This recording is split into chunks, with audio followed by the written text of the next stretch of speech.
تو یہ گناہوں کا وبال ہے.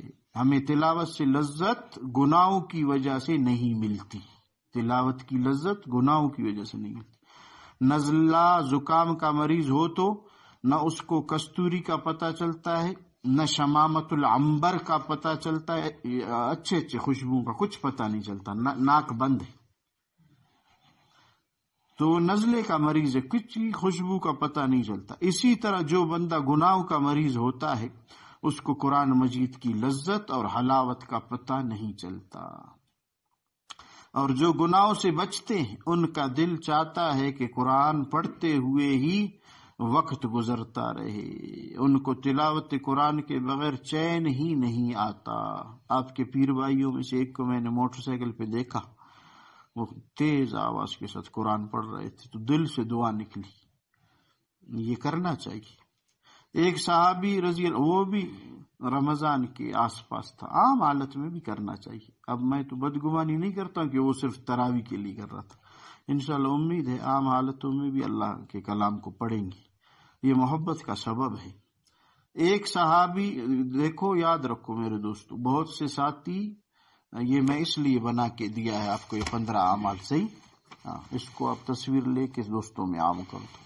تو یہ اس لیے دیا، اس میں تلاوت بھی ہے. یہ سارے اعمال مجھے اور آپ کو اللہ کے قریب کریں گے. صلاۃ التسبیح ہے، سورہ کہف ہے، یہ ساری.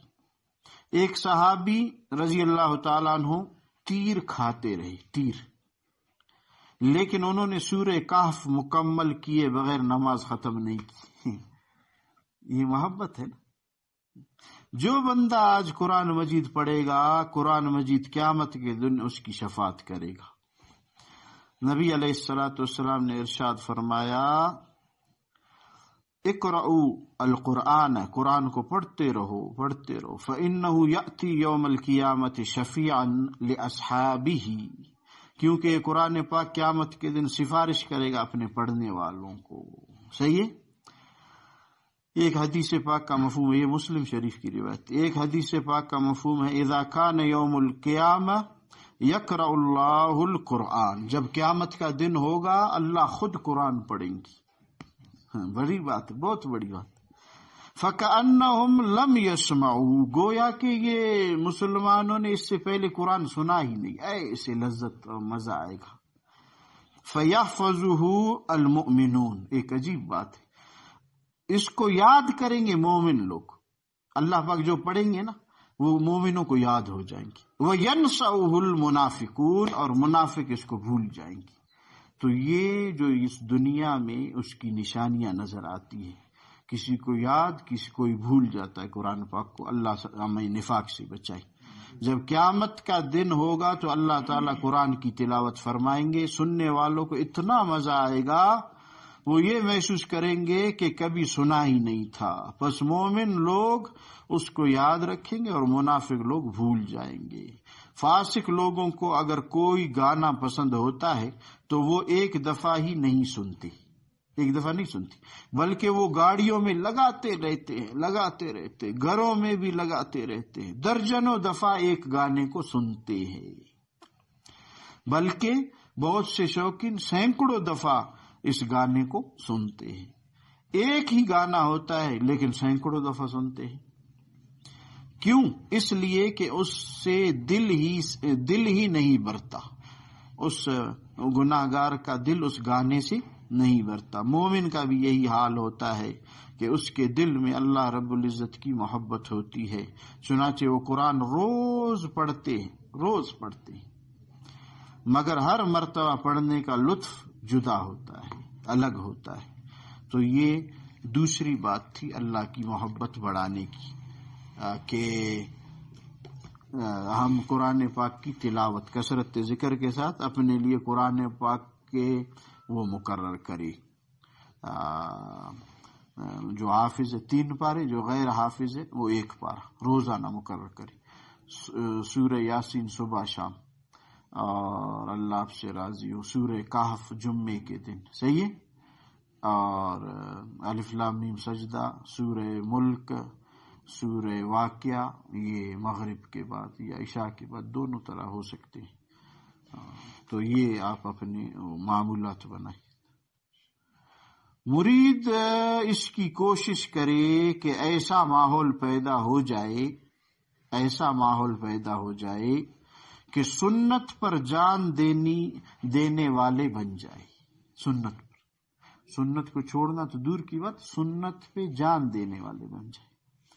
ہاں یہ کہنا کہ یہ تو سنت ہے کوئی بات نہیں، نہ یہ نہ ہو.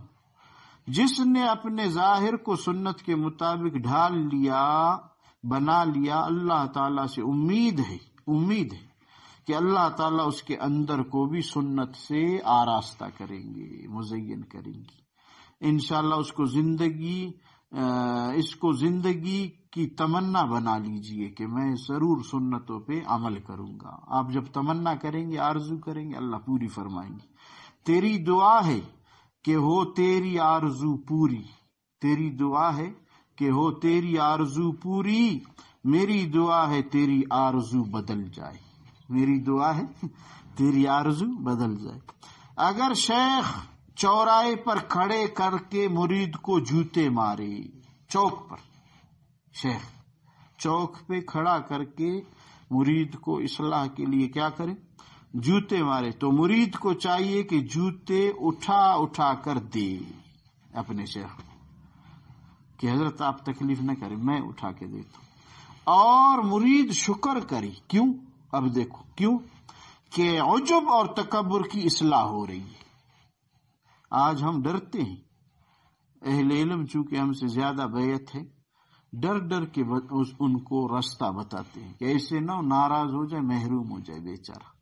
پھر وہ کسی اور کے پاس جائے گا، ادھر بھی وہ یہی حب جاہ میں مبتلا ہوگا کہ وہ بھی نہ ڈانٹے مجھے، وہ شیخ بھی نہ ڈانٹے مجھے. تو عجب اس کا ختم ہوگا، تکبر ختم ہو جائے گا.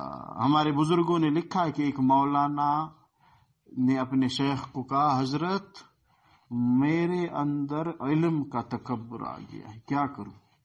اپنے آپ کو بڑا سمجھتا.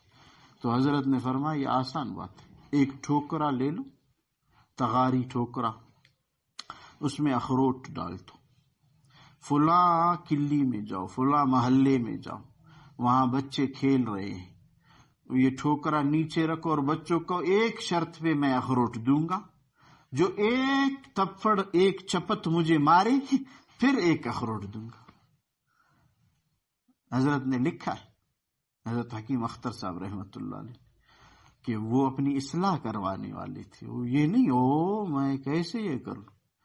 اس نے واقعتاً شیخ کی بات مانی، اخروٹ لیے اور گیا، بچے کھیل رہے ہیں.